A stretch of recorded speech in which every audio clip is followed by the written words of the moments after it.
Барлығына сәлем, сіздермен бірге Нұрсұлтан. Саламат. Бүгін біздер сіздердің көптен бері қойып жүрген сұрақтарыңызға жауап беретін боламыз. Ол қандай сұрақ? Актаун шығармашылық бірлестігі қандай техника түсіреді? Баяғы советский передачалар бар ғой, соларды жүргізіп жатқан алдында жүргізіп жатыр. Нақа мұрт керек. Детские передачалар. Что мы сегодня будем делать? Мы будем Бүгінгі видеода сіздер толықтай біздің техникамен танысасыңдар. Бұл видео көбінесе жаңа бастап жатқан видеомейкерлерге пайдалы болады шығар деп ойлаймын. Және де просто интересі бар адамдарға, да? Қызық. Ендеше, бастаймыз ба? Давай бастайық. Кеттік.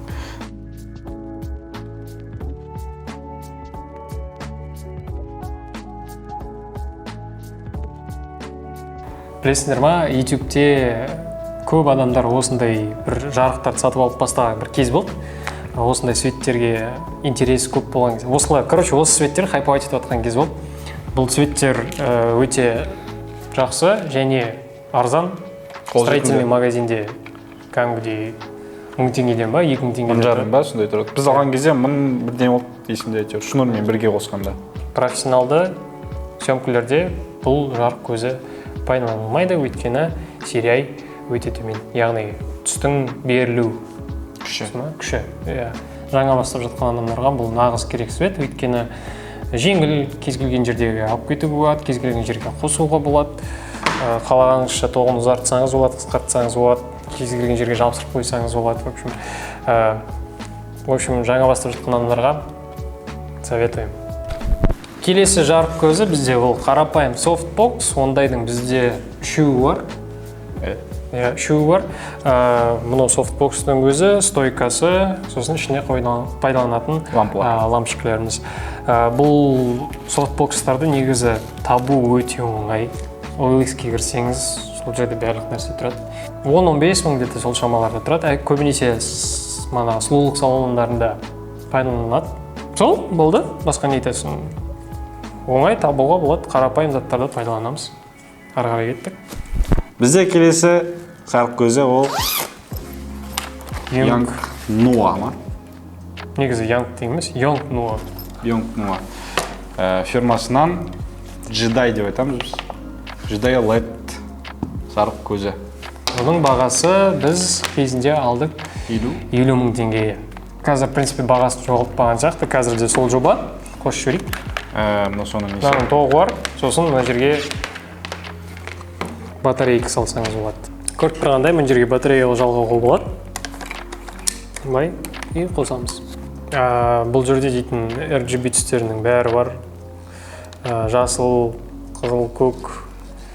Оның, к сожалению, настройкасында мысалға бүйтіп қозғап отыру керек.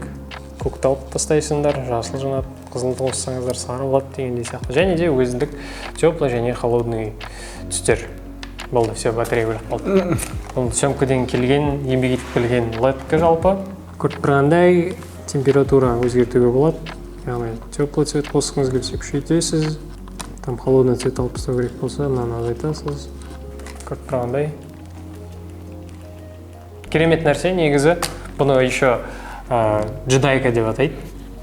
Өйткені мына Звездные войны дейтін кино көрдіңдер ғой. Содағы қылыштар аласыз.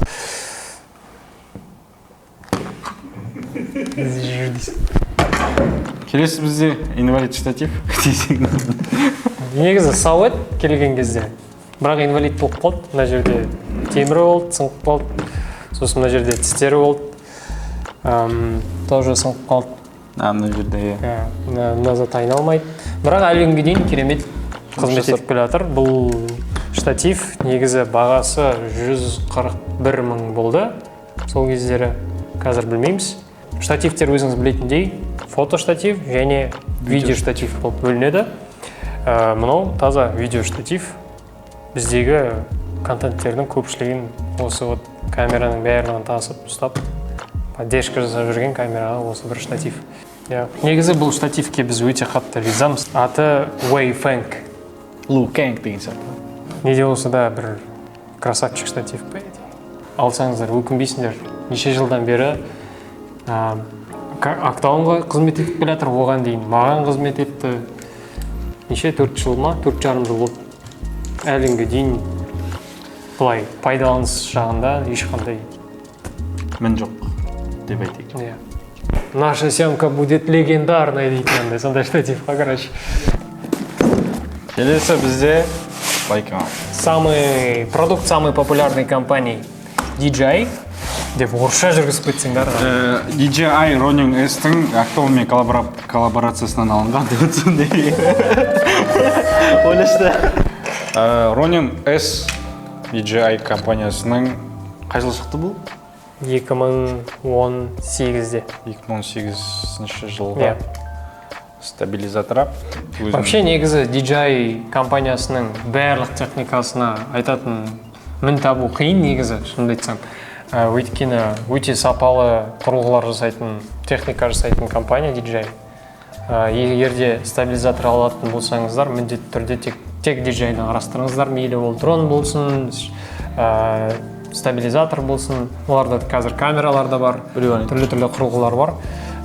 Кіріп қарап, сол DJI-дің ішінен таңдаңыздар. Егерде сатып алатын болсаңыз, осы компания, керемет компания, жалпы деп реклама жасап кетсеңіз. Қысқаша айтқанда, бұл компанияны мойындаймыз. Мынау менде біраз нәрсе түсірілді. Біздегі почти бәрі түсірілді осы мен ақтауым. Қазір қалай жұмыс жасайтынын камераны көрсеткен кезде салып көрсетеміз.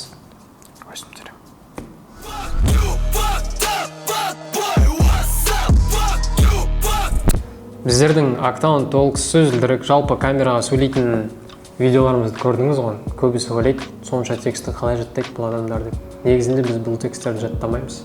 Бізде бұл видеоларда сөйлеуге көмектесетін, видеомызды жақсы қылып түсіруге көмектесетін мына бір нәрсе. Біз читерміз. Бұл суфлер. Біздер китайский компания. Біз вообще негізі барлық жерден китайский компания пайдаланамыз десем. Ал негізінде біз шуан десек. Бұл суфлер көріп тұрғандай мына жерге камера орнатылады. Камера мына жерде, объективі мына жерде тұрады. Ол объектив мына айнадан өтпейді, то есть зритель адамдарға көрінбейді. Мына жерге телефон орналастырылады. Төменгі жағына телефон орналастырылады. Телефоннан түсетін жарықтың отражениесі мына айнадан көрініп, тек камера алдында тұрған адамға жүргізушіге көрінеді. Сөйтіп біз тексті оқимыз осы дүниенің арқасында. Негізі мынау енді самый бюджетный вариант десек болады, бірақ бұның өзі 30 000 теңге тұрады негізі. Жалпы телевидение саласында бұның енді әрине үлкен профессионалды түрлері бар, бағалар дейтін 100 000-нан басталатын шығар. Бірақ біздер осының өзінде біздер үшін біраз нәрсе десек болады. Өйткені аз уақытта көп көмек тигізген нәрсе. Мынау болмағанда біздің видеолар кішкене шығу жағы ұзақтау болатын еді. Өйткені және де біраз энергия жұмсайтын шығармыз мынау болмаса. Өйткені жаттап сөйлеу деген сияқты ол қиын нәрсе, өзіңіз білесіздер. Ссылка қалдыруға болатын еді, бірақ біз уже ұмытып қалдық, қаяқтан сатып алғанбыз. Басым нәрсе бар. Келесі техника десем. Келесі құрылғы деп айтуға бола ма? Келесі керек нәрсе. Өте маңызды керек нәрселердің бірі бұл отражательдер. Бұл отражательдер жарықты шағылыстыру үшін пайдаланылады. Пример ретінде менің курсымда көре аласыңдар десем. Әлі курс. Көріп тұрғандай дәл осындай махинация ма?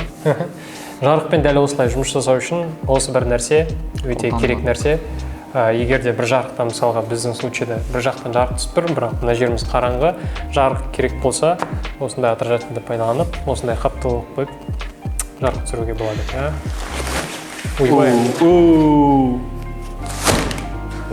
Эффектно. Бізде келесі дыбыс құрылғылары. Оша петлички. Боя компаниясынан екеуде. Петличкінің жалпы несің міндетін түсіндірудің қажеті жоқ сияқты. Мысалы, дәл қазір бізде тұрған тоже петличка. Бірақ біздегі қазіргі петличкілер, олар радио петличкілер, тоже Боя компаниясынан. Жалпы петличкілердің ішінде топ компания осы Боя. Топ дегенде топ бюджетный компания, по идее, Боя. Ең арзан петличный микрофондар жасайтын компания осы. Сапасы бағасына сай, десек болады, цена-качество дейді ғой. Сапасы бағасына сай. өзіңіз қазір естіп тұрсыз бұл петличкілердің сапасын. Тоқпен болсын, мейлі радио болсын, сапалары негізі бірдей. Сондықтан одан артық әңгіме айтудың қажеті жоқ сияқты. Мына шнуровой петличкілердің бағасы 10 мыңнан басталады, шамамен 10 мың, 15 мың дегендей сияқты. Радио петличкілердің бағасы 50 мыңнан басталады, олар қымбаттау. Бірақ негізі Боя жаңа айтқандай ең бюджетный компаниялардың бірі. Негізі көп компаниялардың, басқа компаниялардың продукциялары, әсіресе микрофон жағынан, өзі өте қымбат болады. Көбісіне қолжетімдісі, Боя. Ұсынатынымыз сол. Боя сила. Мен айтам, кезекті техника, кезекті маңызды техника. Представляем, Paramount Pictures. Келесі құрылға. Жалпы біздің проект үшін, жалпы біз үшін ең үлкен, ең керекті нәрсе, жалпы осыған дейін жасаған үйлеріміздің тіреуі болып табылатын. Әрине ол Red Komodo десек. Оны айтам.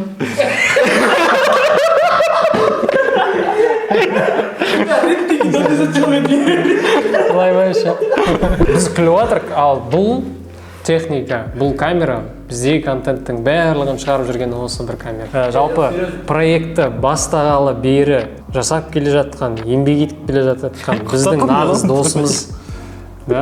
Осы камера Sony 6300 или 6300, кім қалай айтады. Мен бұл камераны 2017-нің соңында алғам. Бұл камера деген негізі Испанияны істедім.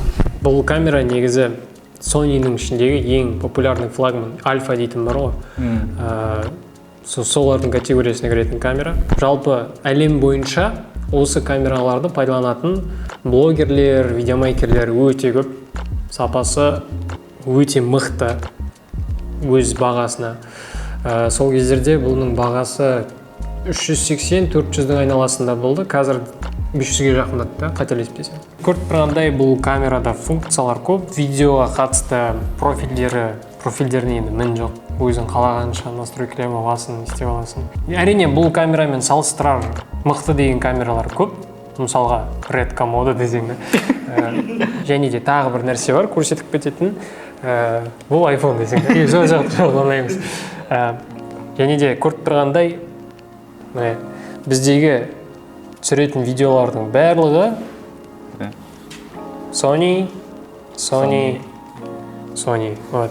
Біз тек Sony-ны ғана мойындаймыз. Жігіттер? Сосын Huawei. Бұл камераның негізі маңыздылығы туралы көп айта беруге болады, функциялар туралы айта беруге, бірақ бұл камераның өзі бір жеке роликке татиды негізі. Сондықтан осындай қысқаша ақпарат. Енді бұл камераның объективтері туралы айтайық. Біздегі объективтердің компаниясы Sigma. Бұл да өте танымал және де өте бюджетный десек болады, бюджетный компаниялардың бірі, яғни бюджетный техника шығаратын компаниялардың бірі. Бағалары өзінің сапасына сай. Sigma 16 мм, Sigma 30 мм және китовый объектив 16-50 мм объективтер. Осылай біз пайдаланатын негізгі контентімізді жасайтын құрылғы осы Sony-лер, не қалай? Сәкелер, в общем. Сәкелер мықты. GoPro 7-ші GoPro. Біздің қосымша камерамыз десек болады. Осы камера GoPro 7-ші бізге көп көмектескен камералардың бірі десек болады. Мұнау енді өзіңіз білесіз, суға батпайды. Отқа жанбайды. Болмай алу, отқа жанады. Суда түсіре алады.